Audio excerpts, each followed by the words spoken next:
This is Couples Court with the Cutlers. This is the case of Gordon versus Gordon. You all have been married for 4 years. You have 2 children together. And Mr. Gordon, you have brought your wife here because you believe there are issues of infidelity and cheating. Is that correct? Yes, ma'am, Your Honor. What is at risk if it is found that your wife is in fact cheating? Well, if it's found out that, she failed these lie detector tests, I don't think we can go on, no much longer. I think we're gonna get a divorce and call it quits. Ms. Gordon, these accusations of cheating, what kind of strain is it putting on your marriage? We're sleeping in separate beds. We're not speaking for days at a time. I mean, it's bad enough that our children are noticing it. And Mr. Gordon, all of this is going on because you believe she's cheating. Yes, Your Honor. I'll tell you this one particular story about my sister's birthday. My sister's celebrating her birthday. It's sort of a girls' night out. I stay at home with the kids because I'm more of a, stay-at-home kind of guy anyway. And they're like, out all night. It's not like a 2 o'clock, come in or 3 o'clock. It's like an all-night party. When did she finally come home? I want to say about 2 p.m., 2 p.m.? The next day? Like the afternoon. So she's out all night. All night and all day, too? All night long. Lionel Richie, all night long. So what happens when she comes home at 2 p.m.? I have my children there. I don't want to, just accuse her of things, when I don't honestly know what's going on. I mean, how do you know that she cheated on this time? What is the evidence that she cheated? I'm just like going with my gut feeling. I feel like something is not right. This another time she's out again all night. And this time she was like kind of gone for a whole weekend. What happened? On Friday, we having a normal day, just us and the kids and, we talking. I kind of get the feeling, that she wants to go somewhere, but it's like, we had just prior, got into the incident last week. So it's like, I really wasn't trying to let her out. Let her out. Let her out. It's a beautiful cage, Your Honor. She wanted to go out, but I didn't agree for her to go out. And last week, I agreed for her to go out, and she went out, and, she came home at, Go ahead. Okay, so later on that night rolls around, and one thing leads to another. We argue. She decides she wants to go to my sister's house, and she finally rolls around home about, 6 p.m. that Sunday evening. I was really done, but she came. What do you ask her? I asked her, what did she do? Did she cheat? And she was honest. She said she did. Really? She said her intentions was not to have sex with him, but, So she comes in, you ask her, what did you do? Where you been? She tells you, I didn't intend to have sex with somebody, but I did. Yes, ma'am. All right. How in the world do you unintentionally have sex? Because that's a pretty intentional act. It is. I at that point, was in a very vulnerable spot. We had just had a huge blowout. And before I even left the house to go out for that evening, he told me already he wanted a divorce before I even left because of me going out the prior weekend. Why did you bother to even come home if you were done and you having sex with somebody else already? Because the sex had happened Saturday night. And then Sunday morning, I had went back to his sister's house and just telling her that I felt bad and I didn't know how I was gonna tell him, what was I gonna do. And she just told me, the best thing you could do is just go home, tell him what happened. You guys are already at the point of getting a divorce. It can't get much worse than this. And at least at that point, can't nobody else tell him what happened because you already told him. Have you ever talked to this person again? After that weekend? Yes. Yes. Have you had sex with him since that weekend? No. This was a one-time thing? Yes. So do you believe that this is a one-time thing and she's done? Absolutely not. So she confesses to you. Yes. You stay with her. Yes. Why did you do that? I love her. I love her dearly. And, I don't want to just give up on my family because, I love my kids. So you stay with her for your children and because you love her? Yes. Yes. Why do you believe the cheating is still going on? Well, okay, this one time, for instance, she went out for a cigarette, and then, I come back out there and look, and it's like she's gone, and... So you all are home? Yes, we're home. You're home. She Right. goes outside to smoke because she don't want to smoke in the house. Right. Okay. So, I call her, and she says, oh, I'm with my friend, I'm with friends, I'm at a rap battle. And I'm like, dude, how do you go out for a cigarette, and then, you go to a rap battle, so... So she didn't tell you she was leaving? No, I mean, I had to call her and, figure out... So wait. Really? That happened? a coworker that is really close to me. He's male, but I've been working with him for a while. And he had called me. He was having some issues with his child, and he had a lot of stuff going on. And another friend of ours had come by and told us about a rap battle downtown or whatever. Did you tell him when you were leaving? No, ma'am, I did not. Okay. Did you think about telling him where you were leaving? I did, and after the argument that we had just had about me going out the previous weekend, I mean, at that point, I kind of felt like asking for forgiveness was going to be easier than asking for permission. Well, there is a problem when a woman has to ask for permission, because she is grown. It's communication, because No. no, it is, because the sense we're getting is it's like she just disappears, just gone. I agree about communication, which is, hey, I gotta run, I'm gonna do so and so, as opposed to, honey, may I go? Because I'm not doing, honey, may I go. Well, but look, if it is, you disappeared last weekend, you disappeared the weekend before that. I think there is kind of almost, well, look, I need to smooth this over before I just disappear again this next weekend. Again, you wouldn't have those issues if there was communication all the way through. And I think that this lack of communication between the two of them has created this need on her part, although I'm not endorsing it at all, to just go. Okay, so this lack of communication. Okay. She goes to this rap battle. Yes. I mean, as strange as it is that she just disappears, Right. What's wrong with her going to a rap battle?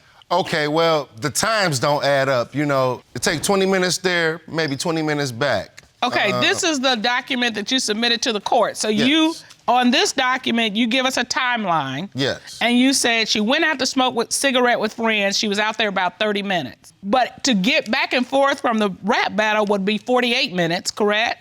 That's being very friendly, That's being generous. generous. All very right. generous. And then parking and getting into the concert would have taken another 25 minutes. That's also generous. And then to view at least 3 rap battles would have taken 30 minutes. That's so correct. you're saying it would have taken her at least 2 hours and 13 minutes to go and come back. Did Right. she come back before 2 hours and 13 minutes were up? An hour and a half. So you were only It's gone not an that hour and a big of half. time difference.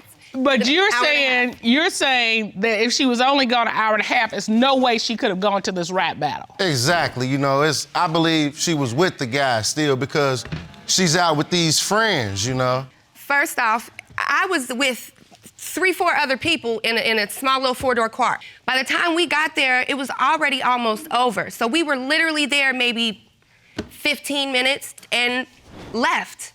Just because I made the decision to leave without asking permission does not mean that I'm running around with half of the city. It's not permission. It's just, it's a simple conversation. It's permission. Communication.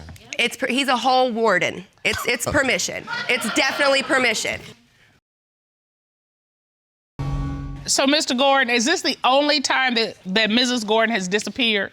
No, absolutely not. She was at work, right? And, I call myself, I want to do something special for her. I want to, I ran a bath for her. I baked her some cookies. You remember how that looked. I do. You come home and it's all done and laid out, and it's like, oh, this is really nice. You remember that, right? I remember the bath. I don't remember the cookies. You remember everything else? Yeah. Good. All right, I'll take that. All right, so you've laid it out for her. I mean, you trying to be, the dutiful husband, the nice husband, just Romantic husband. romantic husband. I'm trying. Okay, so, she says, I'll be getting off soon. And this was like maybe an hour and a half ago. So, I'm like, okay, gosh, I get bored. So I check Snapchat and, I see her, on Snapchat, with her friends, drinking, having fun, And then, I get there to work and it's like immediately as soon as I pull up, her and the guy like jumping and walking. And I'm like, whoa, if nothing's going on, why are you getting up? I saw him pull up. Yeah, but look, I got up to walk out. They got up and they kind of walked over to the other seat and, start talking. It's a lot of iffy things that I'm questioning. Greatly. Okay, Miss Gordon, did you go out after work drinking? Yes, with coworkers. Okay. And you already mentioned there was a male coworker that you were particularly close to, right? Yes. Okay. And was that the coworker that jumped up and walked away? Yes. And that was the one that you were out with this night when he saw you on Snapchat? Yes. Did you do something with the coworkers that night? No. I just think she's like tired of me. She must want somebody who's more outgoing and whatnot. There's another woman here who has something to say about this case. Ron, would you please escort the witness into the courtroom? Yes, Your Honor.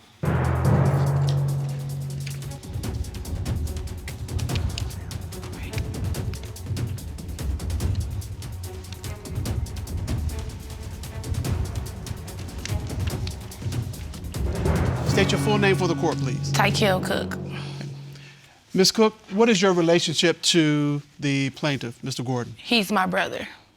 What do you know about his relationship with his wife, Mrs. Gordon? Everything. You understand that he claims she's cheating? Yes. Okay, do you have any knowledge about that? Absolutely. I do feel like she's cheating. Yes, she is. She is. Why do you say that? Well, because first of all, the guy that she, cheated with, like, I know him. And I go out, I was at the after hour spots, and I asked him, like, so have you seen T? And he was like, I just talked to her the other day. And so in my eyes, I'm like, you weren't even supposed to be talking to him. Like, and then it was a time where I knew she had told me, like, they had went on a outing to the park or something, like, with the kids. And so I felt like, why would you be with this man doing all that then, if it's not more than that? Ms. Gordon, did you go to the park with this gentleman with your children? I did. Since the incident of cheating? Yes. So you're out at the park with another man and your kids. Moreover, she told the court she hadn't had any contact with him. I hadn't had any sexual contact with him, but I mean, we've... So you're gonna parse my words. She know the right thing to say. That's her specialty. All right. And have you talked to him recently on the phone? No. That outing at the park was the last time that I had spoken to him. Before I cut off everything with him, he was trying to get me to leave my marriage for him. And once he realized that was cut off and I cut him off, that's when he showed up randomly at our apartment to talk to him. He told me, actually, that when he spoke with her, he was saying it as if they had a good conversation. Like, it was a brief conversation. And that's what made me feel like, well, yeah, she's still doing something with him. Like, the affair, I don't believe is over at all. So, Mr. Gordon, you've gotten past the one infidelity for the sake of your marriage and your children. Yeah. But if you should find out that there has been cheating since that point, you're done. Cheating, yes, and lying. In order to get to the bottom of this, the court has engaged the services of forensic voice analyst Guy Wolf. Ron, please escort Mr. Wolf into the courtroom. Yes, Your Honor.